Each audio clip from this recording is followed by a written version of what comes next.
নমস্কার আমার ইউটিউব পরিবার, চলে এলাম আমি প্রত্যেক দিনকার মতন ইউটিউবে আরও একটা ভীষণ মজাদার উৎসাহজনক ভিডিও নিয়ে।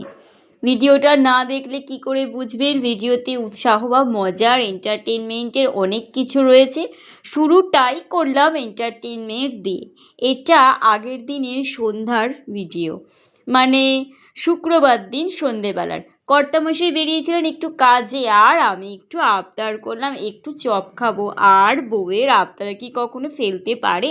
ব্যাস নিয়ে চলে আসলো দুটো পেঁয়াজি, আর না, একটা পেঁয়াজি ছিল আর দুটো আলুর চপ। তো যাই হোক, মিলিয়ে মিশিয়ে দেড়খানা করে দুজনে দিব্যি খেয়ে নিলাম, আর সন্ধেটা একেবারে জমে গেল। শুরু হয়ে গেছে নতুন দিন, নতুন সকাল, নতুন প্রভাত।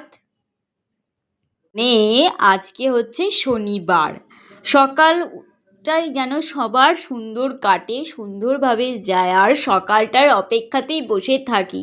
আসলে এখন তো খুব গরমও না আর খুব ঠান্ডাও না, বেশ ভালো লাগে সকালবেলায় ঘুম থেকে উঠে বাইরের পরিবেশটা দেখতে। আর আমাদের বাড়িতে দোরগোড়ায় দাঁড়িয়ে এই যে সবুজ গাছপালা দেখছি, সকালে ঘুম থেকে উঠে আমি একদম এই গাছপালার দিকেই তাকিয়ে থাকি। উঠেই একবার গেটটা খুলে আমি গাছপালাগুলোর দিকে দেখবো গাছে ফুল ফুটেছে কি না। এই যে সামনে বড় বড় পাতা দেখছেন, এই ফুলগুলো হচ্ছে হাজারো হাজারো বেলি ফুল, খুব সুন্দর দেখতে হয়। তাই প্রতিদিন সকালে ঘুম থেকে উঠে আমি আর আমার কর্তামশাই আগেই অবশ্য গাছপালাগুলোর দিকে তাকিয়ে থাকি, কটা ফুল ফুটলো, কী ফুল ফুটলো। আজকে দেখাবো আপনাদের আরও একটা নতুন গাছ, যেটা আমি এখানে আসার পর থেকেই দেখছি। কিন্তু আশ্চর্যের বিষয় হলো, এই গাছে কিন্তু আমি কোনোদিনও ফুল দেখিনি, মানে কাঁচা হলুদ গাছ।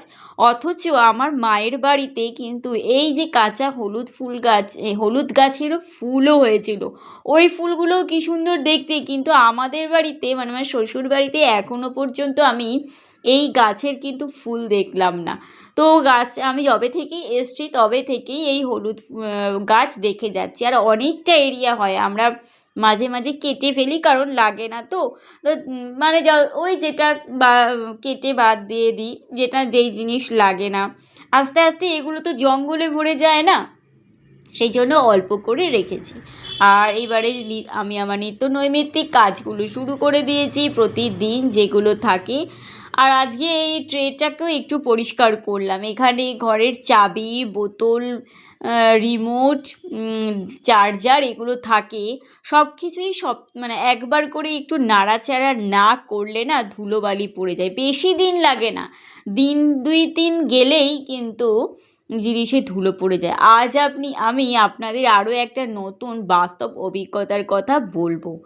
আমরা যে হাউসওয়াইফ বা আমরা যে সংসারের কাজকর্ম করি, আমি তো প্রতিদিন বলি শুধু রান্নাবান্না কাজকর্মটাই সংসারের কাজকর্ম না। বাড়িতে কেউ আসলে তাদের একটু সময় দেওয়া, তাদের আপ্যায়ন করা, তার সাথেও আজকে আরও একটা বিষয় তুলে ধরবো। বাড়িটা রক্ষণাবেক্ষণ করা বা খেয়াল রাখার দিকেও কিন্তু আমাদের মস্ত বড় কাজ থাকে। আমরা স্বামী সন্তানদের মুখে অন্ন জোগানের ব্যবস্থা করে দিয়েও, সংসারের সমস্ত কাজকর্ম করেও কিন্তু কাজের ফাঁকে ফাঁকে দৌড়ে দৌড়ে এসে আমরা আমাদের বাড়ি ঘরে পুরো মানে এসে খেয়াল রাখি কেউ আসলো কি না, কেউ ঢুকলো কি না বাড়িতে। আর যাদের বাড়িতে একটু গাছপালা আছে দেখবেন তাদের যেন আরও বেশি, বা বাইরের গেটটা যদি ঠিকমতো লক সিস্টেম না থাকে তাদের কিন্তু আরও বেশি খেয়াল রাখতে হয়। যেমন আমি আমার নিজের অভিজ্ঞতা দিয়েই বলছি, যেহেতু আমার বাইরের গেটটা অতটা লক সিস্টেম নয়, তো আমাকে যে কতবার এসে এসে রান্নার ফাঁকে ফাঁকে একটু রান্না বসিয়েছি, হয়তো কিছু ঢাকা দিয়েছি, হাতে 2 মিনিট সময় আছে, এসে একবার ঘুরে যাই। সে যখন পায়ের সমস্যা থাকে তখনও আসি, পায়ের সমস্যা না থাকলেও এসে একবার করে দেখে যাব। আর এখন তো বৃষ্টি পড়ে, মানে কতবার যে বাইরে যেতে হয় আসতে হয়। আর আমি যেহেতু একা থাকি বলেইছি আমি তালা দিয়ে রেখে দিই, তো বুঝতেই পারছেন নারকেল পড়ছে, মানে চতুর্দিকে খেয়াল রাখতে হয়। এইগুলোর দিকেও, এটাও কিন্তু সাংসারিক কাজের মধ্যে একটা বড় কাজ পড়ে। তাই বলবো যে প্রতিদিন আমি একটা করে পয়েন্ট তুলে ধরি, যে শুধুমাত্র রান্নাবান্না করাটাই কিন্তু হাউসওয়াইফদের কাজ নয়, অনেক দিক সামলাতে হয়। এবারে সামনে আসছে পুজো, বুঝতেই পারছেন পুজো মানেও কখন কে চাঁদা কাটতে আসবে, কে আসবে, সব দিকেই খেয়াল কিন্তু এই আমাদের একারই রাখতে হয়। অনেক দিন ধরেই এই বাসনের টেবিলটা মোছা হয় না, ওই যে বললাম না মুছলেই 1 সপ্তাহ, আর ওপরটা তো চাল আরও বেশি পরিমাণে ধুলো পড়ে। 1 সপ্তাহ যেতে না যেতে, 1 সপ্তাহ কেন 2-3টে দিন না যেতে যেতেই বাসন রাখার টেবিলটা ধুলো পড়ে। যদিও যেহেতু আমি পরিষ্কার পরিচ্ছন্ন করে রাখি, তাই টেবিল মানে বাসনপত্রগুলোতে চট করে নোংরা পড়তে আমি দিই না, ওপরে ওপরে প্রত্যেকটা দিনই মুছে নিই, সেই জন্যই ধুলোটা বুঝতে পারি না। কিন্তু যখন 6-7 দিন হয়ে যায় তখন বুঝি যে না, এবারে পরিষ্কার করতেই হবে। আর এই যে আমার বাসন মাজাও হয়ে গেছে, বাসন মেজে ঘর মুছে সমস্ত কিছু হয়ে গিয়ে আমি এবারে স্নান টান করে একেবারে চলে এসেছি পুজো দিতে। আকাশ তো এখন মোটামুটি ভালোই ছিল, কিন্তু কখন যে বৃষ্টি নামছে, কখন যে বৃষ্টি নামবে না তার ঠিক নেই। আমি ঠাকুরকে জাগিয়ে নিয়ে ঠাকুরের কাপড় ফুল টুলগুলো সব কিছু নামিয়ে নিয়ে এবারে আমি চলে আসলাম ঠাকুরের জায়গাটা মুছতে। ঘর তো আমি পুরোটাই লাঠি দিয়ে মুছে নিই, কিন্তু ঠাকুরের জায়গাটার জন্য আলাদা করে কাপড় রয়েছে, সেটা দিয়েই মুছি। প্রথম থেকেই আমি এইভাবেই মুছে আসি, মানে ঠাকুরের জায়গাটার জন্য একসঙ্গে তখন আর ওখানটার আমি ঝাড় দেওয়া হয় না বা দিই না, ওখানটা একটা ঠাকুরের আলাদা কাপড় রয়েছে, সেটা দিয়েই প্রত্যেক দিন জায়গাটাকে সুন্দর করে এখানে ওখানে হাত দিয়ে ভালো করে, মানে আসনের নিচ টিচগুলোতে না মুছলেও সব জায়গাতেই মুছে পরিষ্কার করে রাখা। তাছাড়া এখন তো বর্ষাকাল, আরও একটা ভয় থাকে, ওই জন্য সব জায়গাতেই ভালো করে হাত দিয়ে একবার করে মুছে নেওয়াটা সেটা খুবই দরকার পড়ে। আর ফুলও তুলে নিয়ে চলে এসেছি প্রত্যেক দিনকার মতন, 2-1টা গাঁদা, 2-1টা না 4-5টা গাঁদা ফুল ঘরেও ছিল, আর কিছু ফুল তুললাম। শুভ সকাল। আজ তো শনিবার, স্নান টান সবই হয়ে গেছে, এবারে যাব, ফুলও তোলা হয়ে গেছে, পুজো দিতে যাব। যা মেঘ করেছে মনে হচ্ছে এক্ষুনি বৃষ্টি নামবে। আমি জামা কাপড়গুলো বাইরে মেলে আসলাম, কিন্তু জানি না পুজো দিতে দিতে আবার হয়তো তুলতে যেতে হতে পারে। আর যেটা আশ্চর্যের জিনিস দেখলাম, ভালো লাগলো না, ফুল তুলতে গেলাম, একটাও কলকে ফুল পেলাম না, একটাও কাঞ্চন ফুল পেলাম না। কিন্তু দুটো গাছেই কি একই সমস্যা হতে পারে? দুটো গাছেই, একটা গাছেও ফুল ফুটলো না। তবে হ্যাঁ, দুদিন একটু পরীক্ষা করে দেখি, এখানে তো ফুল কেউ খুব একটা তুলে নিয়ে যায় না, আবার রোদ উঠছে।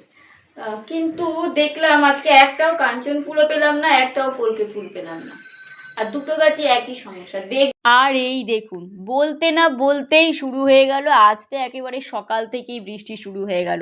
অধিকাংশ দিন দেখি ঘুম থেকে উঠে মানে ভোরের দিকে বা মাঝরাতে বৃষ্টি হয়ে গেছে, কিন্তু আর নালে দুপুর 3টে 3:30-এর পর হয়। আর আজকে তো দেখলাম একেবারে সকাল 9:30টায় প্রথম দফা হয়ে গেল, মানে সবেমাত্র স্নান করে উঠেছি, পুজোটাও ঠিক মতন করে এখনও দেওয়া হয়নি, তার মাঝখানেই বৃষ্টি শুরু হয়ে গেল। এবারে আমি ঠাকুরের পুজো দিয়ে, এই যে বললাম ফুল বিশেষ আজকে সত্যি আমি অবাক হয়ে গেলাম, বিশেষ ফুল পেলাম না, তো যাই হোক পরের দিন খেয়াল রাখতে হবে। আর এই গাঁদা ফুল আর টুকটাক সাদা ফুল দিয়েই, আমার প্রিয় ফুল করবী ফুলগুলো আজকে একটাও পেলাম না।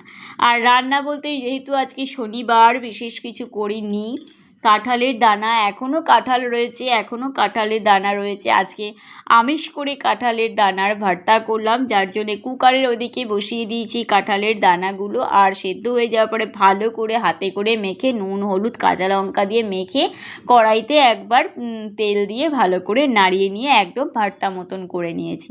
আর করলাম সয়াবিন আলু, আর কেটে হাঁড়িতেই প্রত্যেক দিন যেমন হাঁড়িতে দিই ঠিক তেমনই হাঁড়িতে দিয়ে দিয়েছি, আর সয়াবিন।